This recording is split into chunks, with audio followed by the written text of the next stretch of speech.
I've been using a rooftop tent on my four-wheel drive for a while now, and I've probably spent a combined 200 nights sleeping in it. So I've really come to learn what makes a good rooftop tent and what doesn't. To me, a rooftop tent is all about convenience. It's a mobile bedroom that can be deployed in seconds, and they've become really popular over the past few years. Recently, I've changed from my previous rooftop tent, the Ocam RTT8. I had this in the car for over 2 years and I put it through absolutely everything. And now I've given it to a friend and now she uses it in her camping trips and it's still going strong.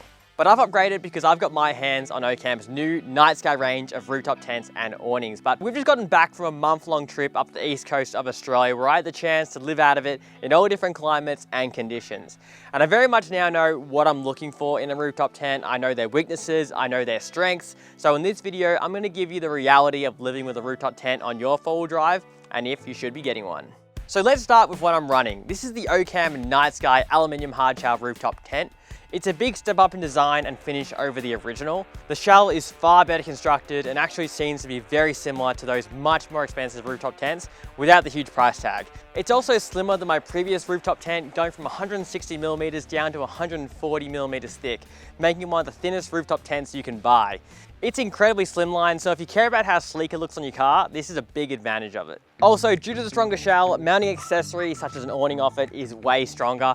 On the last tent, you would have seen heavy accessories can induce a bit of flex in the shell of the tent itself.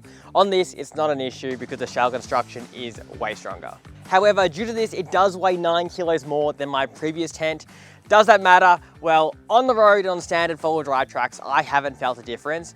I've done some pretty hard wheeling in it, and just like any weight on the roof, it will affect the vehicle, more so on steep, scary angles where your center of gravity is very important.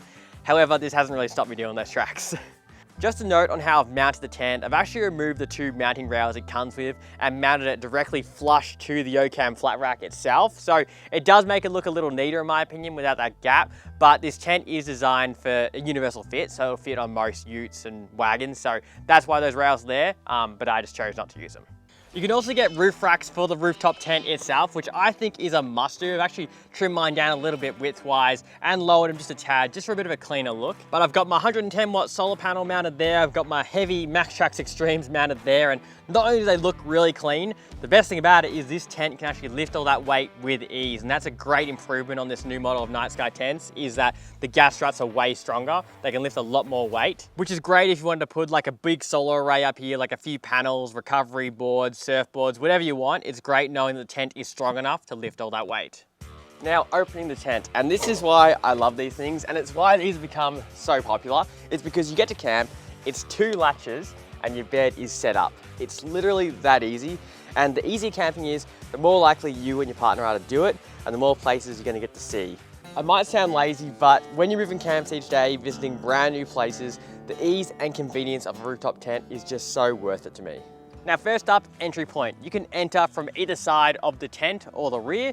I enter from the side, and the best thing about this is obviously, first with the channel system, you can mount the ladder wherever you want, but the positioning of the actual door on the tent itself means that I can position the ladder over the side here, and I can still open and shut my passenger door, which is, it might seem like a really small thing, but being able to leave the ladder set up all night at camp, still access this door for storage, oh, it's a game changer. And the ladder itself seems of a much higher quality. It is super sturdy, like it's not one of those flimsy ladders. And the best thing about it too, they've like leveled out the actual platforms of where your feet sit. So when you can go up in bare feet, it's not gonna hurt your feet. It's the best rooftop tent ladder I've used, and I've used a few now.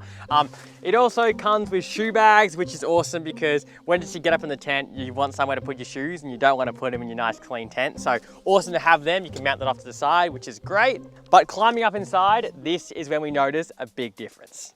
It feels really premium up in this tent. You've got a suede line roof, you've got pockets, iPad holder, 2 interior light strips, you've got a good mattress, you've got an anti-condensation mat and a solid floor. Now you would have heard me talk about the slats on the last model. So yeah, it really does feel like a big improvement in the interior space.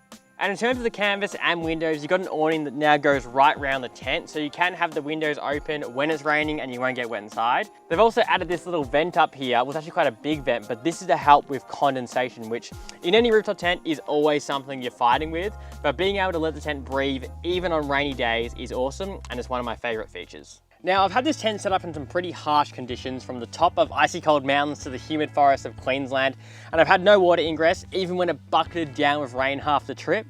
It can make a little bit of noise in extreme windy conditions, but this is the same with every rooftop tent. You're definitely a little more exposed being this high up, and I always try and orient the tent with the lid facing into the wind to act as a windbreak.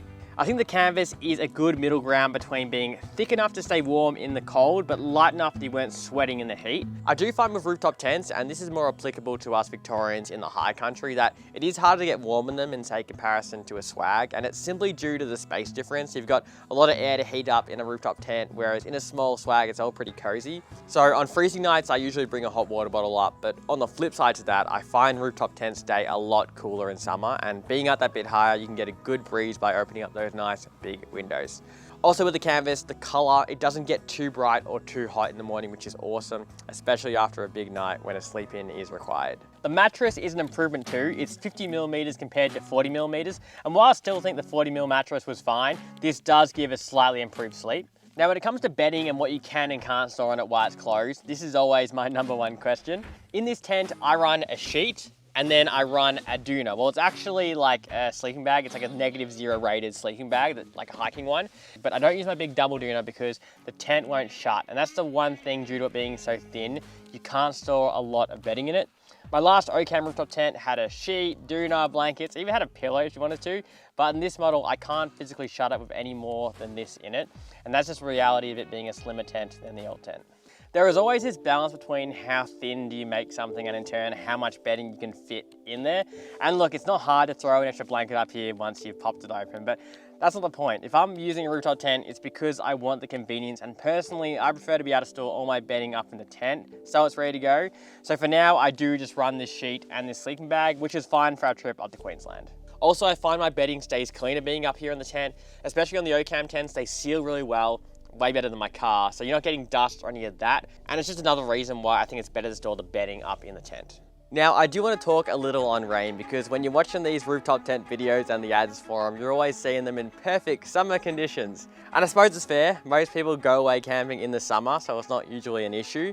But I've put this thing and my last tent through so much rain. I've had really bad luck with the weather on my trips, but both these tents have done really well in it. But whatever rooftop tent you have, they are harder to keep dry and warm in situations like that because they're always exposed to the elements up there. You can't hide them under the awning like you can a swag. And if you're forced to pack it up wet each day and then dry for 8 hours and then open it up at night, it can feel cold and damp up there with the wet canvas still all around you. So somewhere where it rains 7 days a week, I don't think a rooftop tent's for you. But to be fair, if it rains 7 days a week where you lived, you probably wouldn't want to go camping anyway. Now, one big benefit for a rooftop tent in the rain is that it clears up the space under your awning to cook, hang out, and escape the rain. And when they're closed, these Ocam tents are watertight. I've never had one leak. I've been driving through some pretty harsh conditions where if you had a swag on the roof, that thing would be soaked.